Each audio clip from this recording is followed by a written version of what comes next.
Bonjour, bonjour. Bon, et bien voilà, encore une journée. Moi, je sais pas vous, mais je trouve que tout ça passe trop vite.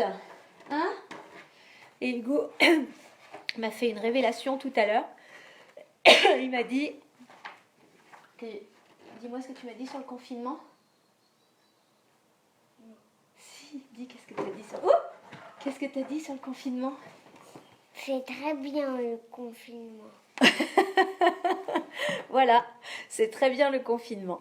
Et ouais, c'est parce qu'on fait un peu tout quand on veut et comme on veut, donc ça c'est plutôt chouette quand même, hein. En tout cas, on espère que vous allez bien. Nous, ça va, hein? Bien. On a mangé des bons petits sablés qu'on a fait à la vanille. On a là-bas. On a... Et puis voilà, quoi. Bonjour, bonjour au premier, voilà, la première qui vient de se brancher. Et donc voilà. Oui. Pas maintenant, merci. Donc aujourd'hui, alors on ne les a pas lus. Aujourd'hui, on n'a pas lu les livres. Tu t'installes. Mais on vous propose plusieurs bouquins. Donc, en premier, on fait celui-là. Là, une prison pour Monsieur Logre.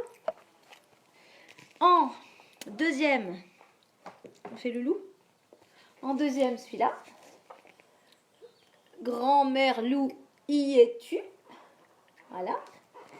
Et en troisième, s'il nous reste un peu de temps, parce que bon, c'est pas la peine de dépasser la demi-heure, hein, pour tous les enfants, ça s'appelle Derrière la très haute montagne. Voilà. Et alors, on va se mettre de l'autre côté. Je sais pas s'il fait beau chez vous, nous super beau. Et par contre le soir quand le soleil descend un peu, pourtant il est quand même encore un peu haut, hein, mais quand il descend, il fait tout de suite un petit peu plus frisquet. Oh les mains, oh les mains, oh les mains. Na, na, na, Oh les mains, peau de lapin, la maîtresse en maillot de bain. On veut Pas y aller, on préfère rester couché. Oh les mains, peau de lapin, la maîtresse au maillot de bain. La maîtresse en maillot de bain. voilà, maîtresse, si tu nous écoutes, voilà. Donc, une prison pour Monsieur Logre. Donc, j'espère que ça vous donne pas trop faim de le voir grignoter les petits sablés. Voilà. Une prison pour Monsieur Logre. C'est quoi cette grosse main? C'est un livre de l'école des loisirs. Ils sont pas mal en général. Monsieur Logre était un gros bonhomme, très vorace et très cruel. C'était le méchant seigneur de la forêt. Oh, regardez tous ces petits lapins et ces petites grenouilles. Oh. Un jour, il eut envie de se bâtir une nouvelle maison. Cette maison était si grande qu'il avait dû abattre des centaines d'arbres pour la construire. Une énorme maison, aussi grande que lui. Une fois la maison achevée, il prenait même plaisir à couper des arbres qu'il n'utilisait pas. Comme ça, les animaux ne pourront plus se cacher, dit-il. Et je pourrai tous les tuer. Pas très sympa cet ogre. Les animaux, qui estimaient que la forêt leur appartenait, étaient furieux. Il eut alors un grand conseil dans les bois où il fut décidé que Monsieur Logre serait puni. Ils en avaient ras-le-bol, ras la couette de l'ogre. À la nuit tombée, pendant que l'ogre dormait de son sommeil le plus profond, il dort avec quoi là? Un couteau. Avec un couteau dans la main, non mais n'importe quoi.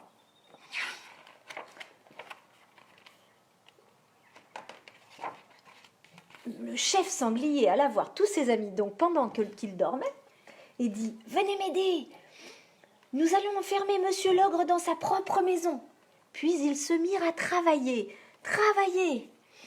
Salut Michel, bonjour, bonjour. Ils se mirent à travailler. Ils clouèrent portes et fenêtres. Pan, pan, pan, pan, pan, pan, pan. Le bruit des marteaux résonnait fort dans la nuit. Mais l'ogre devait être à moitié sourd parce qu'il ne fut qu'à peine dérangé, même pas. Cependant, lorsqu'il se réveilla le lendemain, il était prisonnier. De longues semaines passèrent ainsi. Chaque matin au lever du soleil, monsieur l'ogre se mettait à hurler. J'ai faim, je vous mangerai tous dès que je sortirai. Pas un de vous ne m'échappera. Et il hurlait, mais en attendant, il était bien enfermé. Puis le soleil se couchait, sans qu'il y eût la moindre fesse de lapin, ni la plus petite cuisse de grenouille à croquer. Rien, quoi, nada. Ne me laissez pas mourir, gémissait-il, ne me laissez pas mourir de faim quand même.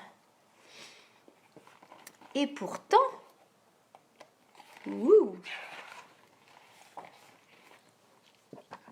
tac. Et pourtant, les animaux eurent pitié de lui. Ils décidèrent de lui donner à manger, mais uniquement des légumes. Cet ogre allait devenir végétarien. Oui, végétarien. Ça ne veut pas dire qu'on mange rien, hein. Ça veut dire qu'on mange que des légumes. C'est tout. Je n'en veux pas, criait l'ogre, qui n'aimait, comme chacun sait, que la chair fraîche. Des petits lapins, des petites souris, des petites grenouilles, enfin tout ce qui était frais, quoi, mais pas de légumes. Je n'en veux pas.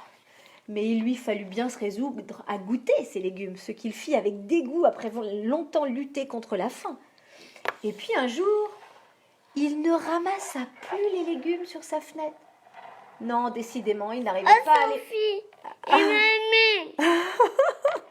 Ah mais allez avec papy et mamie. Je vais dire bonjour à tous les trois. Bonjour, bonjour. Ah il y a Maë avec Pat qui vient d'arriver. Salut, salut. Coucou Soso, coucou mamie et papy. Regarde. Alors pour ceux qui attrapent en cours de route, on lit celui-là. Ok? Voilà, une prison pour Monsieur l'ogre. Il est très méchant, alors il a été enfermé par tous les animaux dans sa maison. Oui, oui. Je continue. Donc il lui fallut bien se résoudre à goûter les légumes. Et au bout d'un moment... Il était enfermé dans une cage. Dans sa propre maison. Non. Si, dans sa maison. Dans une cage. Et il dit non, décidément, j'arriverai jamais à manger ces légumes, j'en veux pas. On ne peut pas le laisser comme ça, dit le hibou en faisant remarquer aux autres que l'ogre ne faisait plus de bruit derrière les barreaux. Il va mourir si nous ne faisons rien. Tu peux parler, dit le sanglier. Toi, tu es sûr qu'il ne te mangera pas. Tu n'as que des plumes sur le dos. Tandis que moi, je suis si gras. Ce matin, il n'a même pas crié, dit le souriceau. Je vais voir ce qui se passe. Et il grimpa sur le mur. Il grimpa sur le mur. Malheureusement, ce silence était un piège. Oh, l'ogre s'était caché. Il attrapa Souriceau et le happa. Sans même le croquer. Il le mangea comme ça. Oh, monsieur l'ogre ne savait pas qu'une souris n'est pas très bonne à manger. Il cracha Souriceau comme on crache un noyau. Quand on est très très mal élevé, on fait ça. On crache les noyaux au lieu de les prendre délicatement dans sa bouche et tout ça, quoi. Et juste une toute petite seconde. Hop. Tu parles à mamie, pas de Sophie, pas tes Maë, tout ça.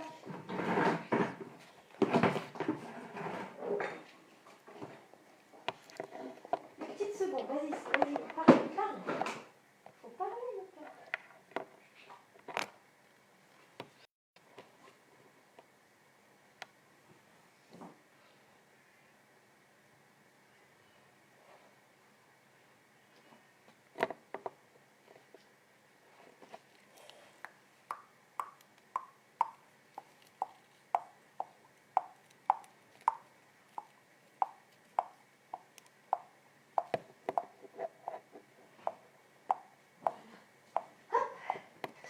Excusez-moi, voilà. Rebonjour à tous. Désolée, je suis allée sauver une petite souris et un lézard des griffes de mes chats. Voilà, c'est un peu... il nous ramène plein de cadeaux en ce moment. Alors, voilà. Hop. Donc, on disait... Après donc la mésaventure de Souriceau qui avait voulu aller voir s'il allait bien, elle n'y est plus jamais retournée évidemment.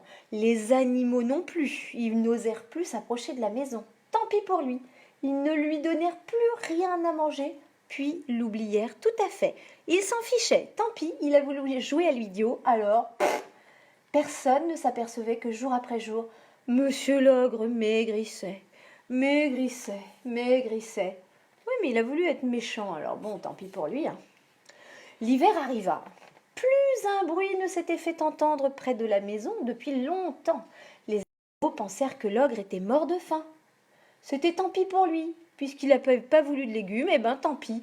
Tu te débrouilles maintenant, monsieur l'ogre. Ils décidèrent de faire une grande fête au cours de laquelle Souriceau fut nommé capitaine courageux.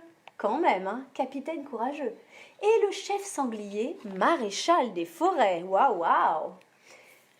Au cours du dîner, le hibou vit passer entre les arbres un homme très grand et très mince qu'il ne reconnut pas. Oh, c'était monsieur l'ogre, qui s'enfuyait en catimini. Il était devenu tellement maigre qu'il avait réussi à passer entre les barreaux de la prison. Oh, mais il est quand même parti. Il n'est pas resté dans les parages et il n'a plus jamais embêté les petits animaux de la forêt. Cet ogre si vilain. On dirait Barberousse. Donc la petite souris fut sauvée. Elle fut sauvée. Pour la suivante, coucou Serge et Yolande. Bonjour, bonjour Renato, hello. J'espère que mamie entend bien, parce que la dernière fois, elle n'entendait pas bien. Alors tu nous diras. Ah oui, grand-mère Lou, y es-tu? C'est parti mon kiki. Grand-mère Lou, y es-tu?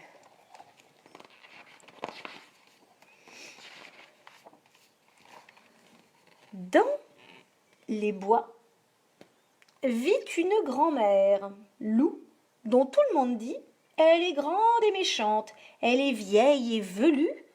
Surtout, ne vous en approchez pas, elle est terrifiante. » Bon, déjà, ça donne pas hyper envie de s'approcher, hein. Ils ont tous peur. Mais quand même, nous voulions en savoir davantage. Alors nous nous sommes approchés quand même un petit peu de cette maison.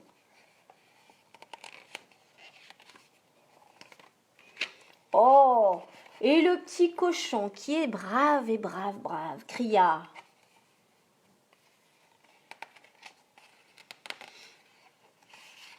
Grand-mère Lou, y es-tu? Que fais-tu?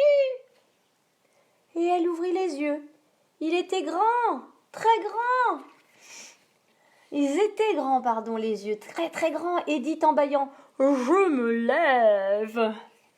Oh, petit cochon est courageux quand même, hein. Puis nous nous sommes encore rapprochés, et le faon qui est timide chuchota « Grand-mère Lou, y es-tu? Que fais-tu ?» Et elle dressa les oreilles. Elles étaient grandes, très grandes, et dit « Je me lave les dents !»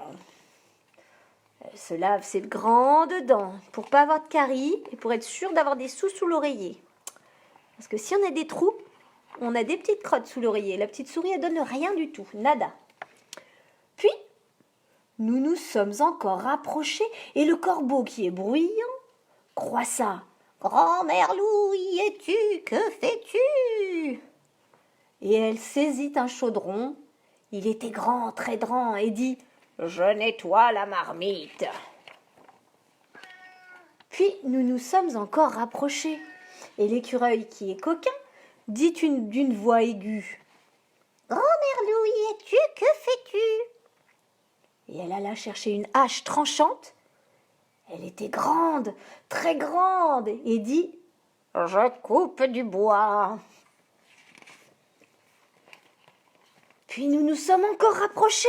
Oh, et le blaireau qui est si effronté glapit. « Grand-mère Lou, y es-tu? Que fais-tu » Et elle ramassa 2 seaux. Ils étaient hyper grands, et elle dit « Je vais chercher un peu d'eau. » Très bizarre, cette grand-mère Lou. Puis nous nous sommes encore rapprochés, et le caneton qui est stupide cancana. « Grand-mère Lou, y es-tu? Que fais-tu » Elle regarda par-dessus son nez.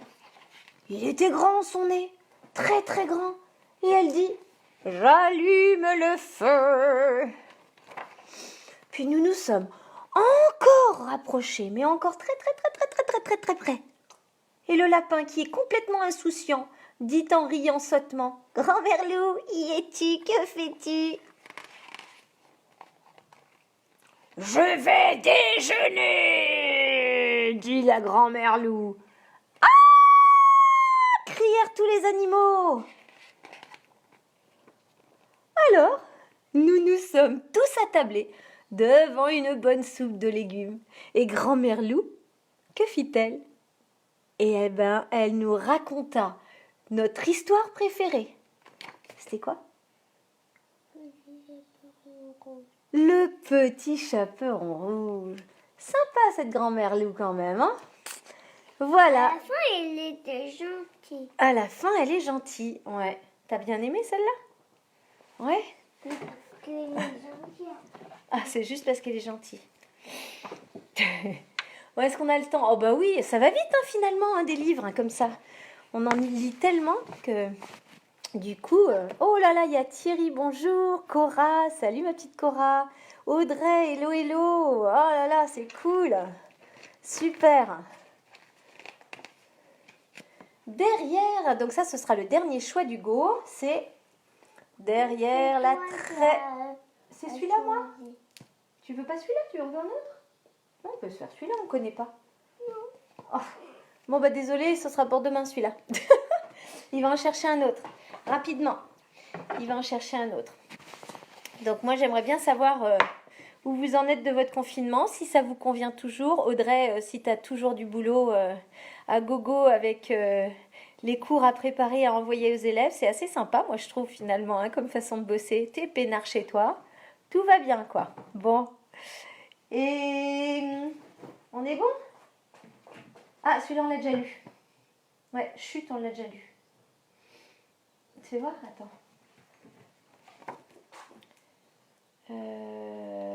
Si, on l'a déjà lu. Chut, pour les enfants, pour les... Ouais, c'est ça. Un autre. Vite, vite, vite, vite, vite, vite. Plus ceux qui sont devant. J'en veux plus. Ah bon, bah d'accord. Alors, on va faire derrière la très haute montagne. C'est parti. Moi, je veux plus d'histoire. Bon, bah t'es pas obligé d'écouter mon cœur. Je fais juste celui-là, puis après on arrête, d'accord? Non. C'est parti. Il était une fois, tout en haut de la très haute montagne, une famille de géants qui veillait sur le pays des Mirlons. Tu connais les Mirlons? Père Géant s'occupait des vents. Quand il soufflait doucement, une brise légère venait lécher le linge et agiter les blés. Et quand il soufflait plus fort, un bon vent enflait la voile des bateaux sur la mer et faisait tourner les ailes des moulins. Pratique ça. Pratique ces géants. Nous, on n'a pas besoin de géants parce qu'on a le vent de la mer tous les jours. Petit géant s'occupait, lui, des nuages. Il les attrapait de très loin avec un grand filet et il les amenait au-dessus du pays des Mirlons. Des petits nuages blancs pour faire joli dans le bleu du ciel et de temps en temps, des gros nuages gris qui lâchaient tous leur pluie pour arroser les champs. Mais qu'est-ce que c'est que ces Mirlons? Mère Géant, elle s'occupait du jour et de la nuit. Elle travaille beaucoup, beaucoup, beaucoup. Et quand venait l'heure du soir, elle tirait la grande couverture noire de la nuit, de derrière la très haute montagne, et elle l'étendait soigneusement sur le pays des Mirlons.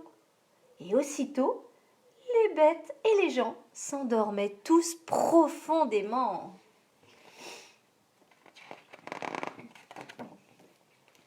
Quand venait l'heure du réveil, Mère Géant roulait la couverture de la nuit derrière la très haute montagne, et de nouveau c'était le matin. Oh, comme nous, jour, nuit, jour, nuit, jour, nuit. Les bêtes et les gens s'éveillaient et l'on vivait heureux dans le pays des Mirlons. Un matin, Tommy, un tout petit Mirlon, s'en va tout seul sur sa barque. Il veut pêcher quelques poissons pour faire plaisir à sa maman. Il est là, il s'en va tout seul sur sa barque, Tommy. Soudain, Tommy voit sur la mer 3 énormes navires. Un drapeau noir flotte, des pirates. Les 3 gros navires creusent l'eau si fort qu'une vague géante soulève la petite barque. Tommy perd l'équilibre, il tombe à la renverse et il s'écroule au fond de sa barque, évanoui. Les pirates n'ont rien remarqué, ils voguent droit vers le pays des Mirlons. Car là d'où ils viennent, de l'autre côté de la mer, on dit que le pays des Mirlons est un pays béni, où le blé est si beau, les raisins si gros et le pain si bon. Alors, ni une ni deux, les pirates ont décidé d'envahir ce petit pays et de prendre aux Mirlons tout ce qu'ils possèdent.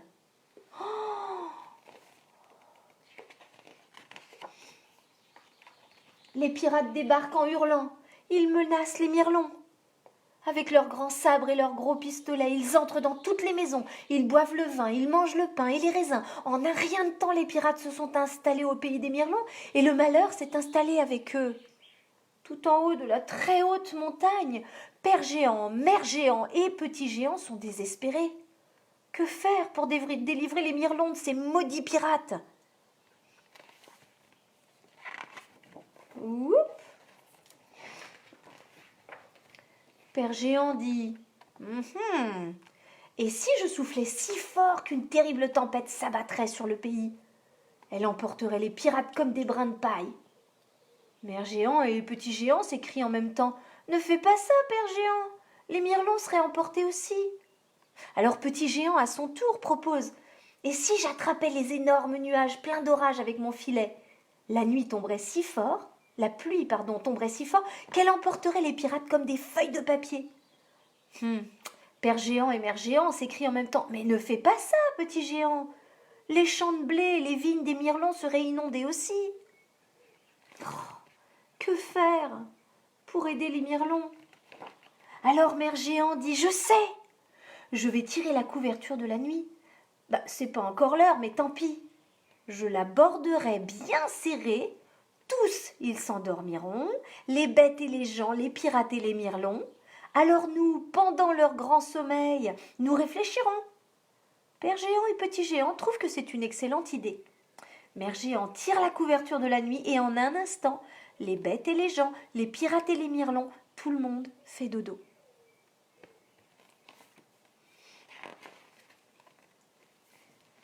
Tout le monde sauf Tommy, qui est toujours dans sa petite barque. Il a dérivé si loin qu'il fait jour là où il est. Quand il revient à lui, il aperçoit au loin le grand noir de la nuit sur le pays des Mirlons. Il y comprend rien. Et puis soudain, il se souvient « Oh, les pirates, vite! Il faut qu'il rentre chez lui, un malheur est sûrement arrivé. » Tommy rame de toutes ses forces tout en réfléchissant. Comment faire pour pénétrer sous la grande couverture de la nuit sans tomber endormi? Soudain, il a une idée.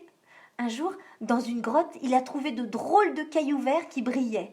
Tommy retourne à la grotte, il prend un des cailloux et il se met à ramer vers son pays, vers la nuit, avec son petit caillou dans sa barque. Avec son caillou brillant à la main, Tommy marche dans les rues silencieuses. Et partout, il rencontre des bêtes et des gens, des pirates et des Mirlons, qui sont tombés, endormis. Tommy se dit « Je comprends tout !» Mère Géant a tiré la couverture de la nuit pour empêcher les pirates de tout dévaster ici. Mais maintenant, comment les chasser de notre pays? Soudain, Tommy a encore une idée. Il faut qu'il aille trouver Père Géant. Il faut qu'il grimpe tout en haut de la très haute montagne pour leur parler. Il a plein d'idées, Tommy. Alors, courageusement, son caillou brillant à la main, Tommy se met en route. Il marche longtemps, très longtemps. Mais il ne s'endort pas grâce à son caillou. Quand il arrive presque en haut, il met ses mains en porte-voix et il appelle « Père Géant! Mère Géant! Petit Géant! Écoutez-moi » Et il leur crie son idée. Alors un grand éclat de rire court et rebondit du haut de la montagne jusqu'au fond de la vallée, car l'idée de Tommy est une excellente idée. Oh, qu'est-ce qu'ils vont faire? C'est quoi son idée? Aussitôt, Père Géant cueille un des plus hauts sapins de la forêt et il les feuille et il les pointe. Tommy est là pour l'aider. Puis, avec le sapin bien pointu, père géant, mère géant et petit géant percent des petits trous dans la couverture de la nuit, exactement au-dessus de chacun des petits mirlons endormis pour qu'un rayon de lumière vienne tomber juste sur leur tête. Oh, il est intelligent ce petit Tommy. Les mirlons se réveillent, ils se frottent les yeux et ils se disent « Oh bon, mais les pirates sont endormis. Vite, portons-les dans leur navire et poussons-les au large. » Et c'est ce qu'ils font, en se dépêchant et en riant tout bas. Ils portent tous les pirates, un à un, dans leur navire. Et quand ils ont fini, Père Géant fait souffler un fort vent qui emporte les navires de l'autre côté de la mer, très loin, si loin que personne ne les a jamais revus. Au pays des Mirlons, la vie a repris comme ça, comme avant. Seulement depuis ce temps-là, la couverture de la nuit est pleine de jolis petits trous brillants. Alors avant d'aller se coucher, les Mirlons les regardent en se rappelant comment Père Géant, Mère Géant et Petit Géant les ont délivrés des pirates grâce à la bonne idée de Tommy. Puis ils ferment leurs volets et tout le monde s'endort heureux au pays des Mirlons. Donc en fait, c'est grâce aux géants et à l'idée de Tommy qu'on a des étoiles dans le ciel maintenant. C'est grâce à ça, tu vois. Et voilà. Et voilà, et voilà. L'histoire du soir, les histoires